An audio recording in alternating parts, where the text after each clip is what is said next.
going to save that so we can say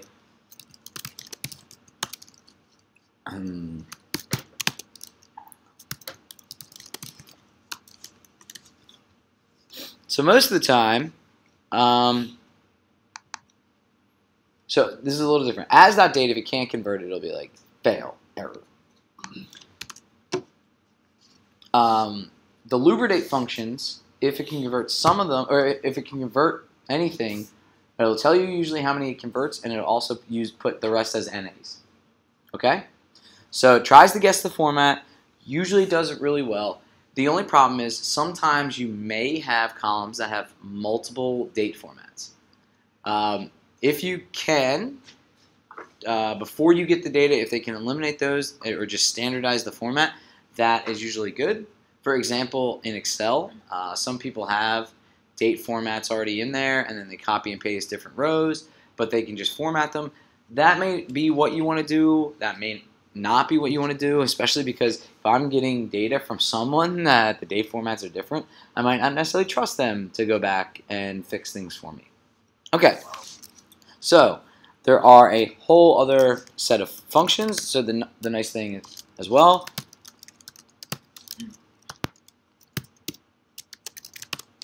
so that's the same exact date, just written in a different format, right? So instead of doing year, month, day, we did year, day, month. There's just a different function for that. But for the most part, dates, you have to really understand what format's coming in. And I say that if it's simply numeric. So I don't like formats like this. I like formats where it says at least some sort of word for the month. So I think what I use for the majority of my naming would be something like this.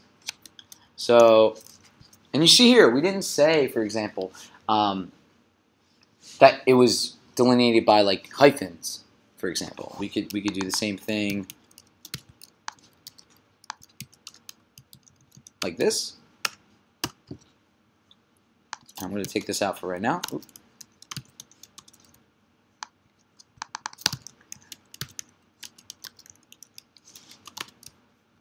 They both work. So I will show you right now how to actually do this. You'd have to say, let's look at the as.date function. And I'll show you how to do this, not because I think this is the way you should do it, but for some reason, if you have to use a date object, this is how you could actually get it to work. So you say as.date, and then you have to say format. And for example, in date string, %y. So there's %y and there's %y. One's lowercase, one's uppercase. The uppercase means it's a 4-digit year. You say, then there's a dash. %b obviously means month. So it means month in the sense that if it's a 3-digit letter month. So there is %m for month and %d. If I do this, it's still going to yell at me because it's not going to yell at me. It just has no idea what I'm doing. It's saying, all right, this thing in the middle is not a 2-digit month. It's not a 1-digit month. I got no idea what you're doing. So how do I know %b? I've just done this many, many, many times. That's not, and that's what I mean, is that I want things to work relatively easily without having to know some of these like little small things, and that's why I think lubridate really changes the game a lot for dates. Okay, so let's see. It is a so let's see, class D.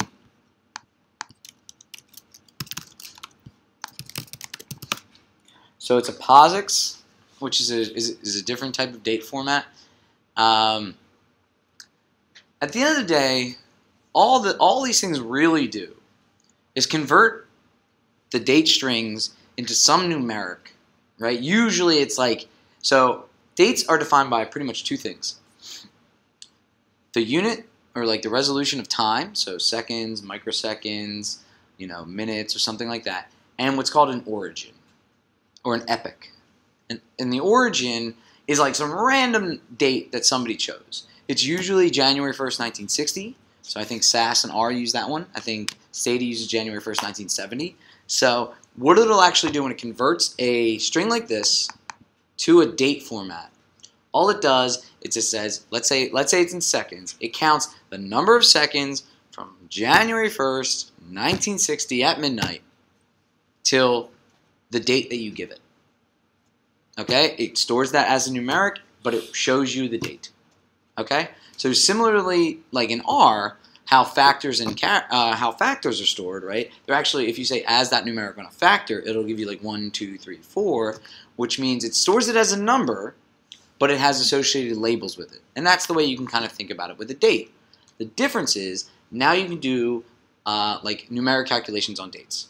So for that, I would say diff time is probably one of the most important functions to do for that. Diff time is also confusing. Yes. So I know another function is strip time. Strip time, correct. That's the same as great. So that will work, and that will put it into a similar format of POSIX CT or POSIX LT. I don't really know the difference between the CT and the LT or what the real purpose of that is. It will do that. Usually, like as that date, you have to specify the format, and that's why I would say that a lot of the functions built into R are good for dates, but they're not great. Lubridate kind of, what I would say, replaces that. So, what if you have this? So is diff time part of the Lubridate function? Diff time is just a standard base R function. So what I was saying that diff time is confusing is because you put a time 2 and a time 1. And I guess it makes sense that you do like baseline minus follow-up. When I think of time 2, I think of something in the future. And I see time 1, I think of like time now minus something like that. I'm just saying that if I ran this, I would assume it does time 2 minus time 1. And it does not do that. It does time 1 minus time 2. Right? I always have to check because I do question mark diff time and I always see this thing right here. So I say, oh, I know. I know what it does. But the other thing that's really nice is you can put units in here. So, for example, I'm going to subtract 2 times, but I want it in hours, I want it in number of weeks, I want it in number of years, something like that. And you can do that very simply just saying the format here. And that's why I usually always do diff time versus actually doing the subtraction operator. So I want to really briefly talk about hours and minutes. So sometimes you want dates. So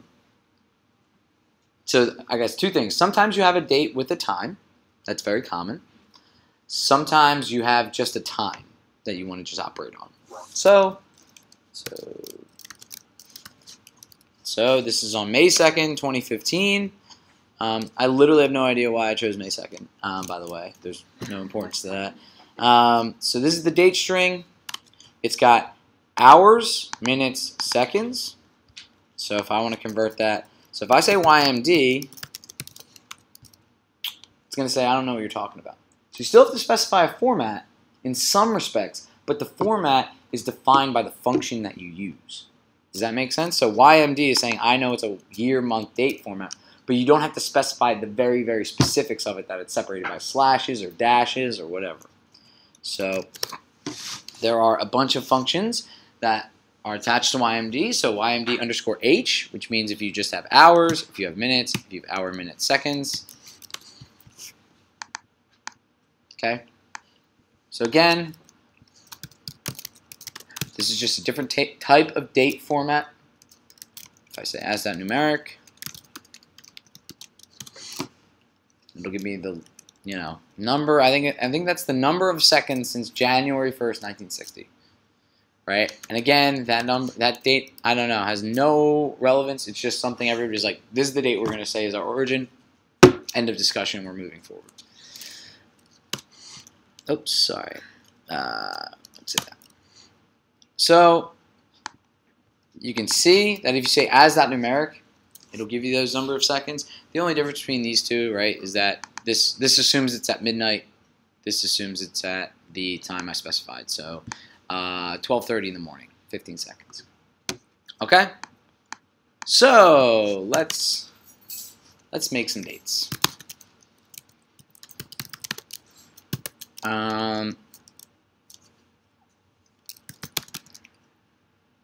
Let's do 2015. We'll still do May for some reason, and let's do, how many days does May have? 31? Okay. All right, even if, okay, I also want to show you something else called sprintf. So this allows you to do pasting or sometimes, or string concatenation that is a little bit different than paste 0. So let's say, for example, I want to make sure that my date is 4-digit year, 2-digit month, 2-digit day. Pasting is not going to give you that, right? So sprintf, you can say something like this: 2015 dash 05 dash. So this is another kind of confusing thing in some respects. So what this will say is I put a format in here. So if you again look at sprintf, right? These are what's called C style formats of how you want something to be printed. So there are a bunch of them. For example, there's %s for string. But the one I said here is I want I want it 0 padded, right? So I want a 0 in front of it. I want 2 digits. I know I'm going from 1 to 31. And I want 0 decimal places, and I want it fixed. That's what the F stands for. So for example, a lot of times when I use this, let's say,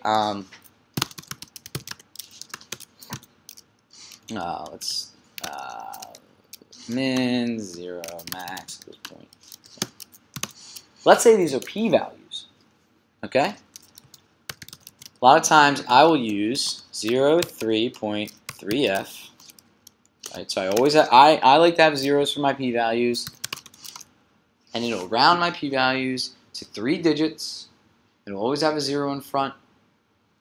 It doesn't know anything, like if I say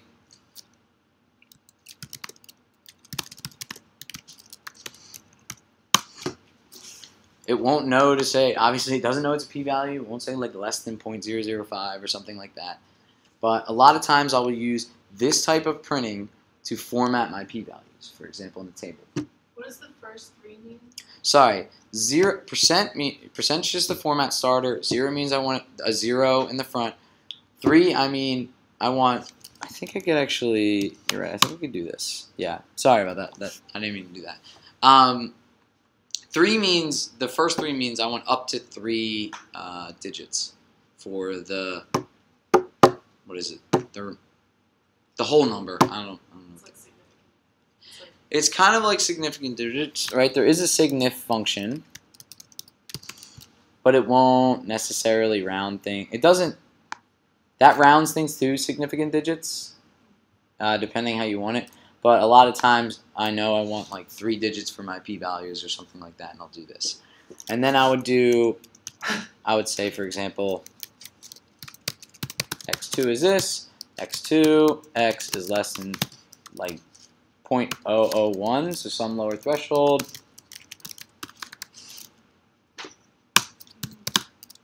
Right. So now you can have p-values that I can say, here, maybe this is a better way to do it. So we can do an equals. So now you have all these p-values. Say you want to use our markdown and put them within the text. Now you can actually specify, like you say p, and x2, like paste 0, p, x2, 5 or something. Okay? So that's a little bit about string manipulation. So I know I'm kind of going all across the board, but I think a lot of these are somewhat important functions. So at the end of the day, we have a data frame with dates. Okay? That was just a little aside, S-printf. And the reason I went into that little tirade is because we don't have 0 digits for the days, but Lubridate doesn't care. Because if I say, oh, I have to say, sorry about that.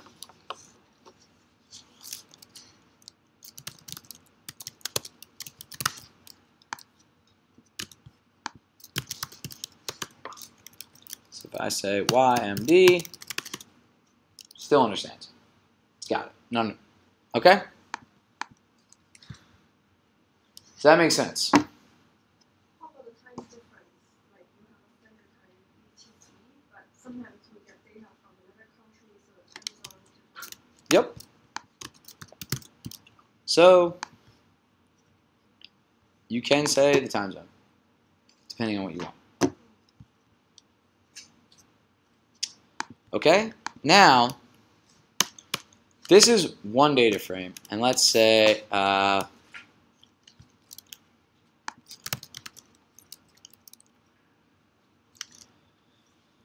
going to repeat this like 10 times, okay? And then I'm going to make an ID variable.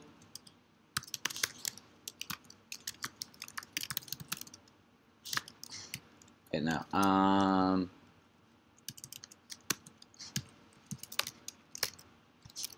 okay? So I'm just making a little toy data frame. And I'm going to delete some rows randomly.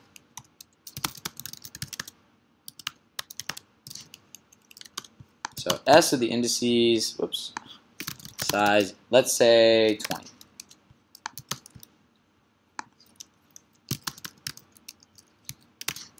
So deleting rows. And I'm going to show you why I'm doing that. Let's see. So, for example, the 23rd of May, this person didn't have any data, ID number 10. So, before I go and apply and all that kind of stuff, a lot of times in longitudinal data, in the data we have for public health, we have multiple measurements per ID.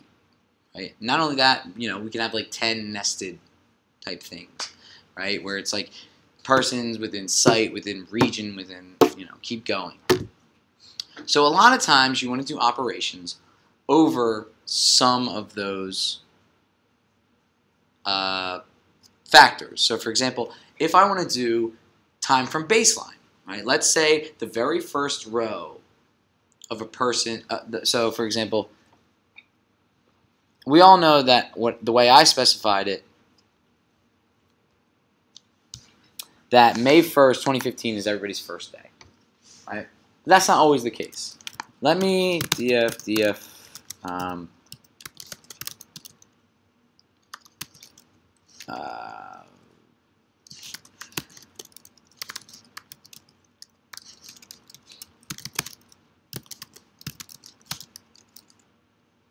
let me see. I'm just going to take out the first day of the first person. Okay.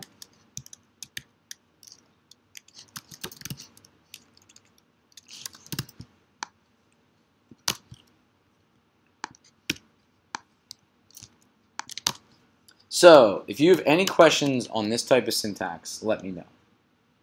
Alright? Everybody understands what I'm doing here?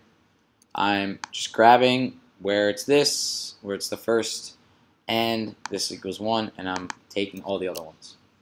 Okay? Now, this person just happened to start on 2nd of May. So I'm going to ask you, somebody's going to answer this question before I'm going to do anything.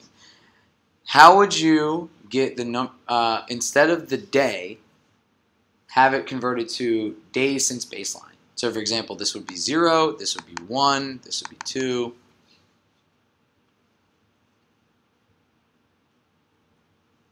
You got a half hour, and I will sit through the whole thing. So, I don't want the day of the year. I want that converted to the day since baseline for that ID. So for example, ID number 1, I would like the first row to be 0, the second row to be 1, right? But I don't want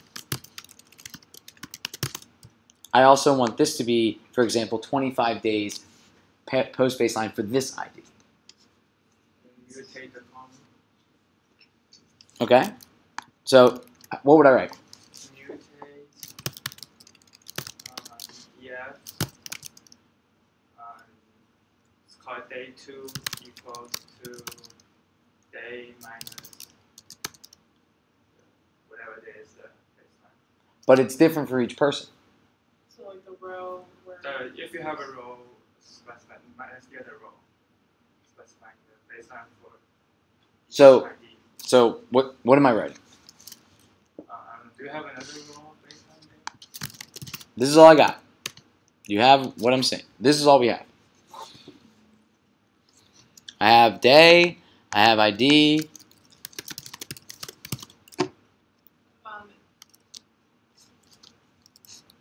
if you like change the data frame so it's wide instead of long, like across the dates, then you could grab the first that way. So the first to not be NA. Right? So let's say, okay, I have 31 dates here. Yeah. I have 1 million dates. Yeah. That problem gets a little bit more complex. Because you make the data as many rows as there are days, right? Yeah. Actually, let's say I have 20 years worth of data. So the dates are very ragged and staggered and that kind of stuff.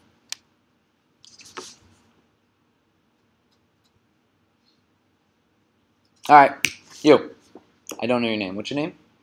Lou. You're up. You were typing, so I assume you're typing about this. Right, I'm looking for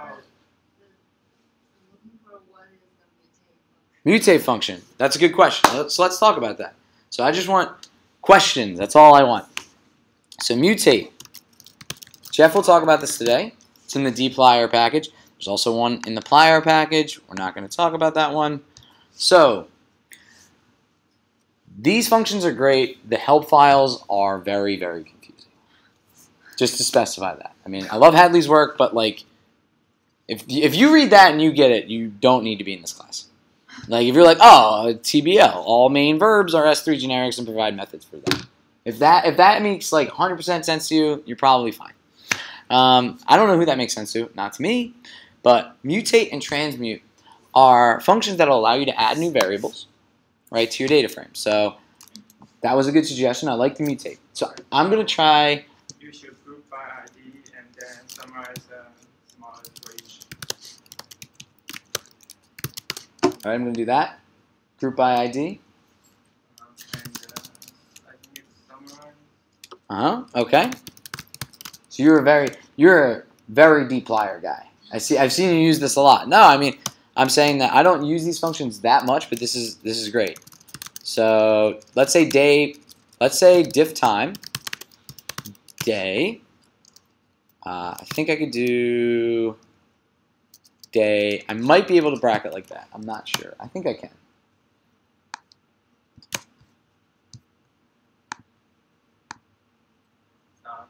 That seems like it's taken a while. And it exploded. Great.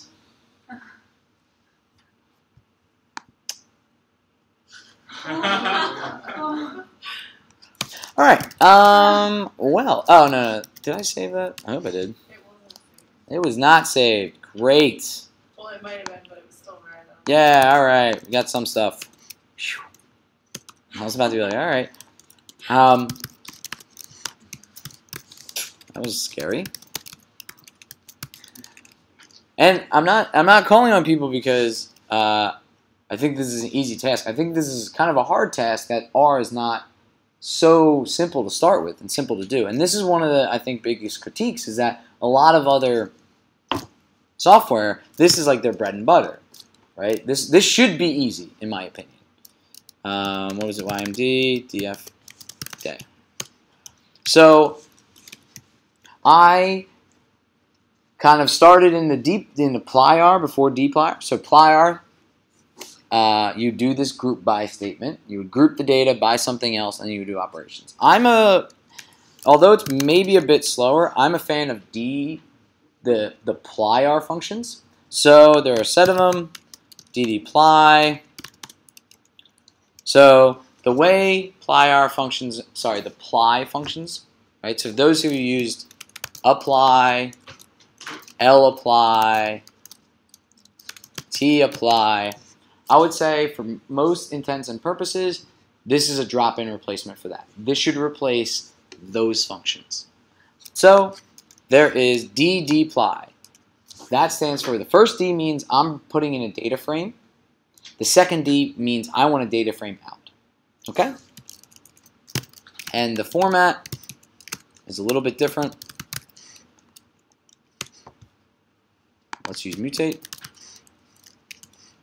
Okay, so I'm going to not use the plyr functions just yet. Okay, what this will do. So this is like Hadley's kind of whole idea of a lot of things we try to do. And we do this many, many, many times. Split the data, perform an operation, bring it back together. And that's what we're doing here. We're splitting the data on the ID, so we're making little sub-data frames. Then we're performing an operation. We're just subtracting the day from the very first date, and then we're returning it back. So I want to make a new column. So x day from baseline equals, I'm going to do diff time, df day 1. Again, I assume this is sorted, and I'll show you definitively how to sort the stuff, sort the data.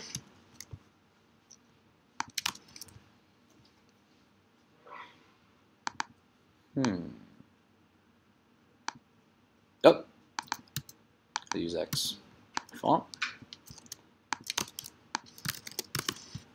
Great, but it's in seconds. Not so great. So we can just say units equals days. All right. So, I wanted to show you. So df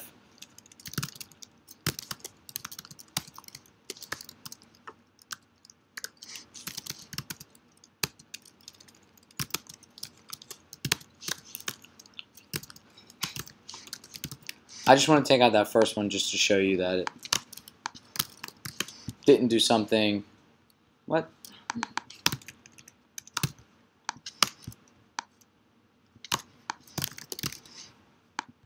What am I missing here?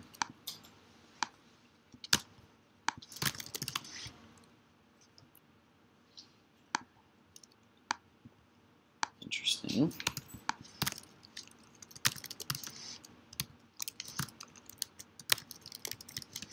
That should match.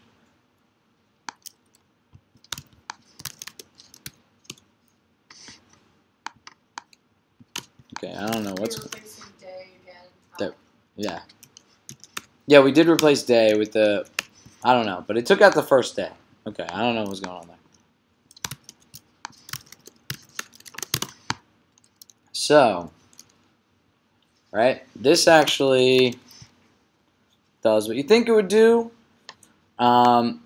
And the nice thing about using date formats, because if I just, for example, say, well, I want to make like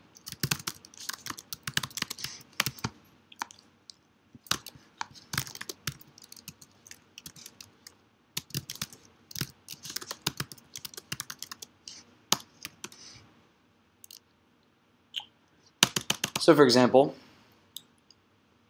sorry, just do seek 0. So this happened relatively recently, right? Where someone gave me some data and they said these are the days, this column represents the days since baseline. Since I don't really trust anyone, I remade it and I found that what they did was just count the number of rows, right? And that is perfectly fine if you can assume with 100% probability that nobody missed a day. So for example, this person, I deleted their May 14th. So then if you use the way I previously described, right, which is counting the rows, this is not correct, right? Because this row is actually 13 days post baseline, not 12. that make sense? So use dates. That's my kind of real shtick here. Okay. Now, really quickly, class df day from baseline. It's called a diff time object. Those are great for the most part, because if you have them formatted, you can usually just say as.numeric and turn them into numbers. And one of the reasons I say that is because a lot of times what I do is I want to plot, let's do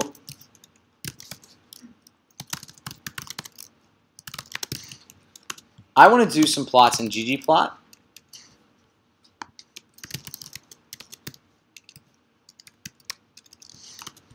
And it's not a big fan. So we're not gonna really touch on ggplot too much today. But I want to say day from baseline. So I want the x-axis to be the days. I want y to be this random y thing that I just created. I want to group it by each ID. Data equals df. I want to do a line. So, doesn't know how to work with diff times for some odd reason. It doesn't like that. It doesn't have something for the format where things are times, so you have to convert them to actual numbers for some reason. But what if they're not days? They could be seconds, they could be whatever. Oh. You would just change the units here, Oh. right? You could say minutes or whatever. And now I'm just showing, well, you should see no pattern because this is randomly generated data, but I wanted to show a line for each specific ID. Now, to Jeff's data, right? You'll have it on a day basis, right? So you will have to, and you know each row, for example, is it's actually 1 minute of the day. So there are a lot of different ways you can do this. And the one main thing I want to show you is how to reshape the data. Okay? So let's say n row equals 1440, n col equals, let's say it gives you 60 days. I don't know.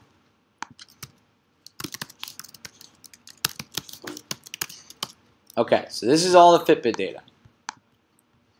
All right?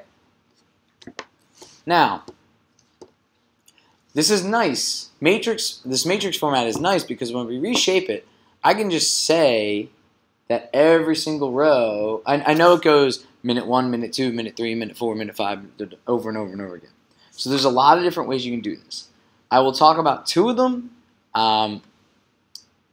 One is very specific to this project. One is a lot more generic. So if it's a matrix, it's the same size, and I just want to string it all out, you can just say C.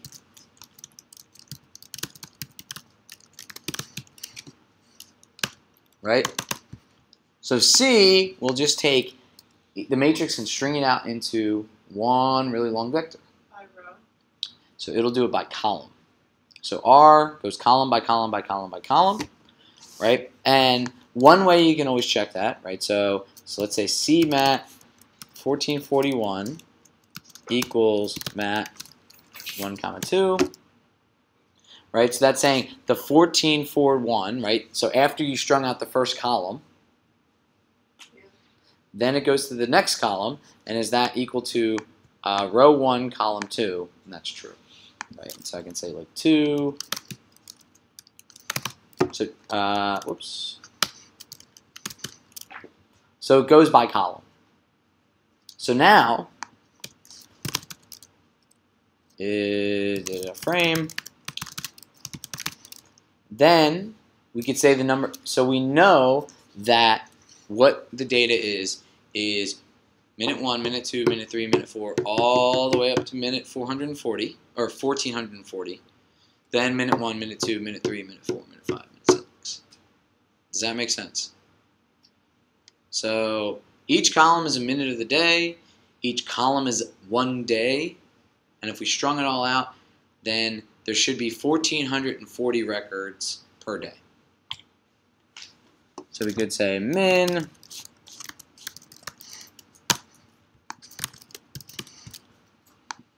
right? And then you could say,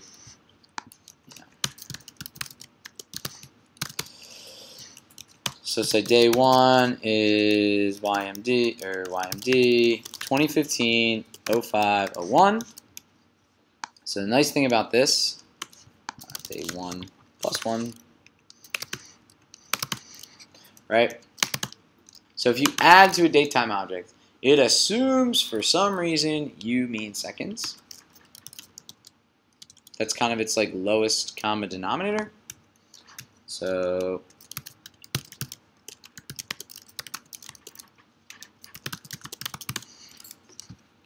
the way, if you want to add days to an object, there is an object called period, which makes it a lot simpler, right? You don't have to do this calculation, right? You can add however many seconds there are in a day, but that's like, why would you don't want to do that, right? You would just want to say, I want to add days. So I'm going to say 1 to 60. So what I'm actually going to do, oh, come on, didn't like that, and I'll tell you why.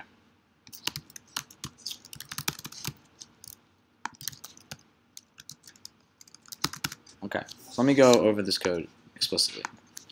So again, the matrix of data. Can you explain the matrix again? What are the columns? The columns are each column is a day. Okay. Each row is a minute.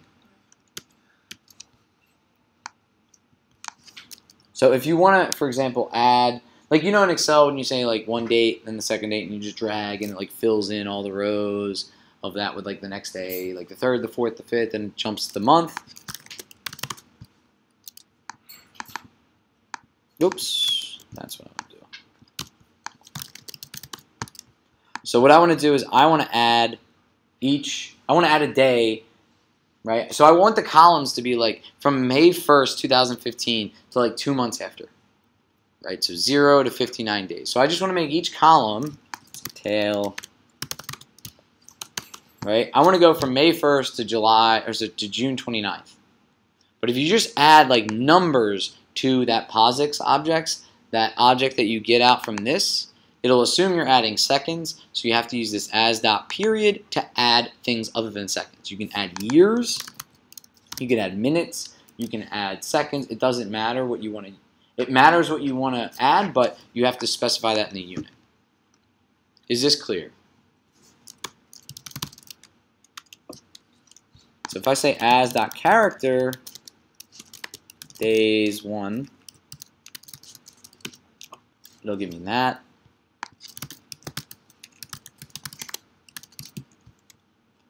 Okay.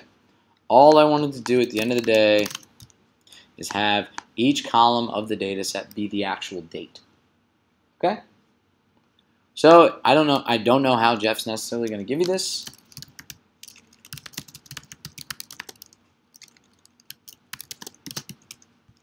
But because the format's relatively fixed, you could do it where you take off the column names.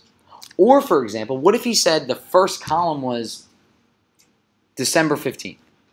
He doesn't actually give, he just gives you a matrix of numbers, says the first day is December 15th. Okay? Then you can create the days with this function right here. That you know the first day is December 15th, and you know if he told you that every single day was measured, then you can just do that. Okay?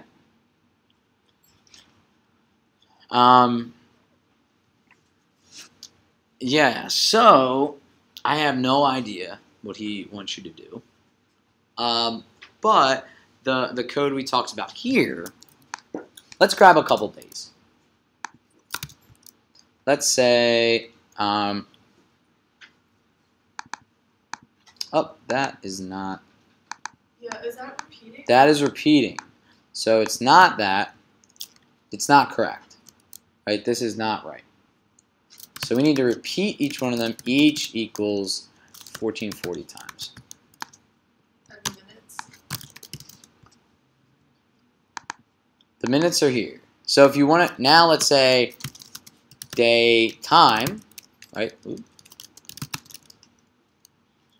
So we could do df day. Let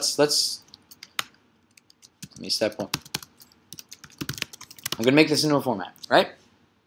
I'm gonna make this into a date format. I've done that multiple times. That should be clear. Now what I want to do,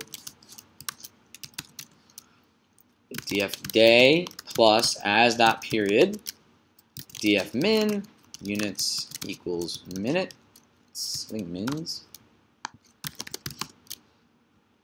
So now we have a full-on date time format. Except that did not make it do minutes correctly. It's treating minutes and seconds. It's treating minutes as seconds. That's not what I wanted to do. Hour, minutes, yeah.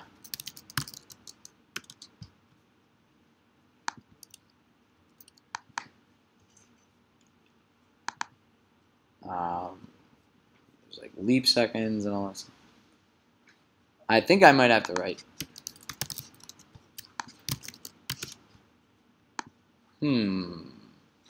Like the df min column. Oh, okay. That is doing it a little.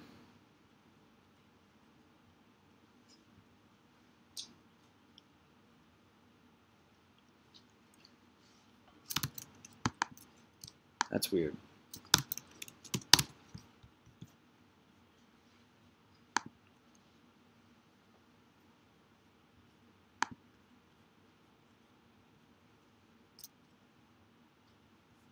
So you should be able to do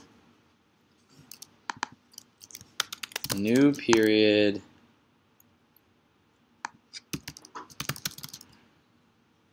guess we're getting a little sleepy.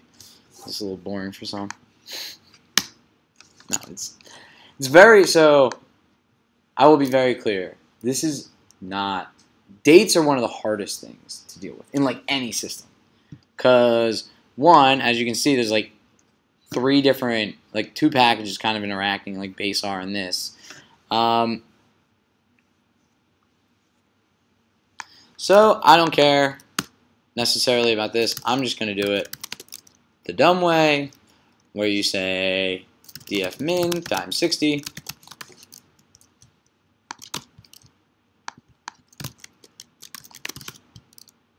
There we go, minutes. So did it the dumb way. Now let's see. Now, for example, we could xdf is df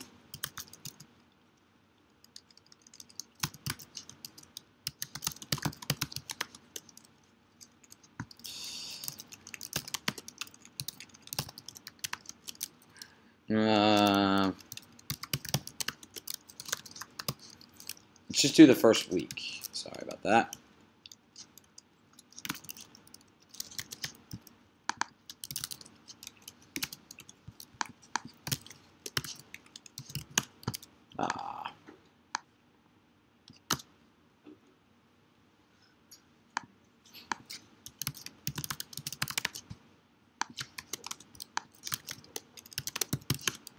Okay, did these lovely things. We're going to do, so the difference is we're going to do minutes. Y is going to be, again, this random thing. If in ggplot you put in a character, which the day is,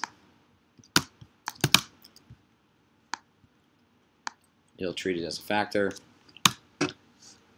RStudio. What? Whoops, that is not correct. So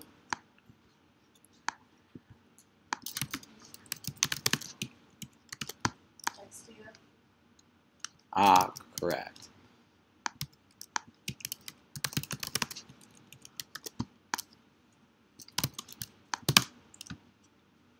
Okay. Again, looks like a bunch of random noise because that's what it is. But this would be a way, so now, what is this? This is stacking each single day up and looking at, so now, for example, 0 means midnight. but we plot each day on a different color so that we can see like maybe some patterns here. So also the things that you should know, if it gives you, for example, the data in a matrix format, you don't necessarily have to reshape it just yet, because you can do column means, row means, for example. If you do row means, that is saying for the first minute of every day, what is the average activity, or whatever units they're in. I don't know exactly, right? So what I'm saying is RM equals row means mat, C means equals col means mat, and they mean two different things, right? Col means, or C means, is actually taking over the entire day and getting the mean activity. You can also do sums or something like that. The matrix stat package is very good for this. That'll do like col, any missings, counts, cumulative maxes, diffs, IQRs, median. Like if you want to do column medians, for example, instead of means, right? So this is usually much faster than saying like apply mat to the rows some function or to the columns some function. This package is really good for doing a lot of that stuff. Those who use genomics, gene filter is very similar to this. But at the end of the day, you can still work on the matrix data and get some summary measures to kind of get an idea of what's going on. So let's do the row means. And again, the row means represent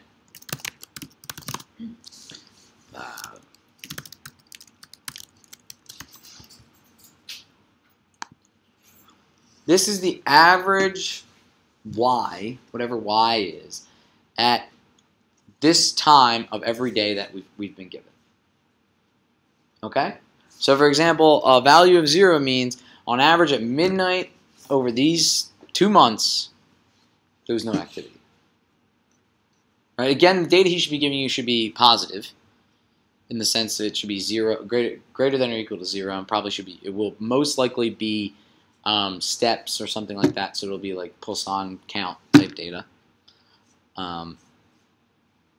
But this is at least a good way to start to visualize it. But you can think of it now as a repeated measures process, right? So we have data repeated on each time point, right?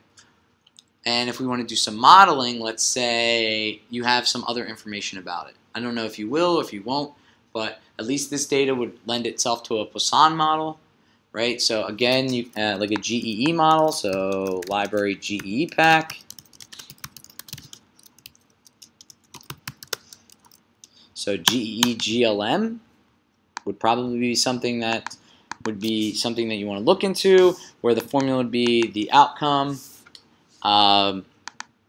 and you would factor. The repeated measure would be the minute of the day, and so the problem with that is if you don't use an exchangeable correlation or an AR1 correlation, right? Does everybody know what I'm talking about with the GEE model for the most part? Right? You have to specify a correlation matrix. For an exchangeable correlation, it estimates one row, and like RHO, not ROW, row, and it assumes that the correlation between time 1 and time 2 is the same as time 1 and time 3, so on and so forth. And AR1 also estimates one row, but it assumes that the correlation between time 1 and time 2 is row, time 1 and time 3 is row squared, 1 and time 4 is row cubed. But, so those are probably, but the data we have here, right, is a 1440 by 1440 correlation matrix, right? It's from time 1 to the end of the day. And it's interesting for two reasons. One, the end of the day and the beginning of the day are kind of arbitrary, right? 11:59 p.m. and midnight are probably way more correlated than 11:59 and like noon, for example. So the AR1 model might not really represent what we have going on here. The exchangeable might not either. But if you try to do an unstructured correlation, right, to try to estimate all those correlations in there, it's going to be really hard because that is a lot of correlations. So this is a very interesting problem because of the temporal component of it. In that, like a normal exchangeable or normal AR1 might not even make sense, right? When you have visits that are like really far apart in time, like visit 1 and visit 30 in a clinical trial, they should be like really probably uncorrelated, so the AR1 makes sense. But in this case, you probably have some correlation that kind of starts out high, goes low, and then goes high again because you're changing back and towards different areas of the day. So think about seasonality, and that I mean like the average trend.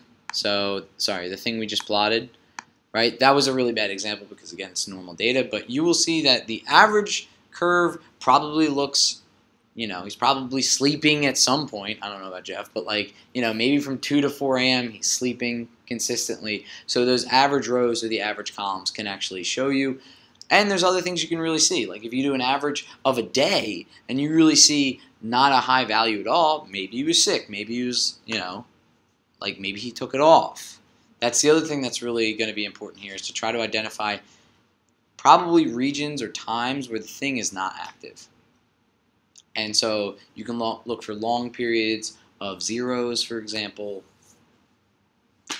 I don't know. Again, I have no idea of what the problem question is going to be, but this is a lot of the type of analysis stuff I would think about doing. You can also maybe dip your foot in the idea of Fourier transformations. So they're useful. They're very useful for signal processing, right? So they separate things into a power spectrum and a frequency domain, right? So things that are really, really high frequency versus low frequency, you can separate those things out really well. So you might be able to identify the areas where it's not doing anything because there's actually no frequency in that data. Well, actually, there are several metrics that they use to define flex of varying time and non-varying time. Usually, it's like a 6 minutes interval of like zero counts with 1 or 2 minutes allowance of just like little counts. And usually, there are several functions that can actually detect the varying and non-varying that can be used. One package is called the accelerometry. And there's a function that can just like give you input the vector of like all the activity counts, and they will give you output the at that moment, at that minute, if it is like varying time or not varying time. Really, like when we do modeling activity count, we have to also take that into consideration. Great. Can you email that to the Sure, to the listserv? That would be fantastic. So again, email each other. Right? There's no. I don't know why. I mean, projects need to be done kind of on their own, but like again, if you're doing work at a company or even an institution, you're gonna have a team. So teamwork, that kind of thing. All right. I went through a lot of random stuff, but it was trying to touch on dates, and I also know Jeff is going to talk about dplyr a lot today, so I didn't want to go too deep into that. All right. Thank you for coming. I will post this on the internet. I don't think anybody was talking really. I have a problem with that. Like on you, like I recorded it, so I'm going to put it on YouTube for your classmates, for example.